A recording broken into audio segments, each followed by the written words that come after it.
We're at 108 Beatrice Street, Balgowlah Heights, and we've just had a fantastic auction where the price went more than $400,000 over reserve. We had 11 registered bidders, but it was an example where I'd spoken to the owners previously. We had 2 of these today where you have to have faith in the auction process, and we actually called it on slightly less. The reserve was $2,230,000 and it got to 2.18, and I said to them, look, I think the bidders will keep going, but you've got to get it on the market so they know they're playing for keeps, otherwise they won't go as hard. Now, it's a dilemma with a lot of owners, and sometimes you call on the market, it doesn't go any further.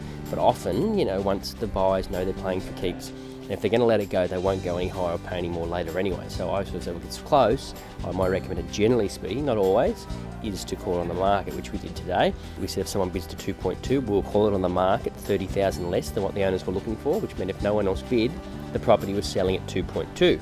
So that left 2 buyers who fought for it, tooth and nail, knowing they'll keep, and they bid more than $400,000. So that was a classic example where it can happen. The auction was really nerve-wracking. It started and it was slowly creeping up. I think people were waiting to see when the property was actually on the market, and then once it reached that point, people who were seriously in for it really started to hold their cards up, and yeah, it took off. There's a point I think where we thought we had it, and then I think there's a point we thought we lost it, and then there was a point we knew we'd got it, which was good. But that only happened right at the end. Yeah. Everything we try to do is to create an emotive environment for something like today where the magic can happen, I call it. So we set it up, get them here, and then gently encourage them. A lot of agents out there are selling prior, but I like, unless someone offers something ridiculous before the auction, to run them, to give the opportunity for something like that to happen today. If it doesn't happen, you just put a price on it. But if it does work, it gets amazing results. You could probably never get a private treaty. So I think today was a classic example of why people take their property to auction.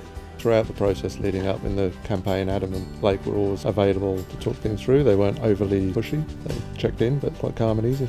Yeah, we're really happy. Thanks to the team at Stone and thanks to Adam as well, just for helping us through the process and making sure that we're always aware of what's going on. Also just for, not playing games and things during the process. I think we appreciate that. Yep. Yeah. Yay!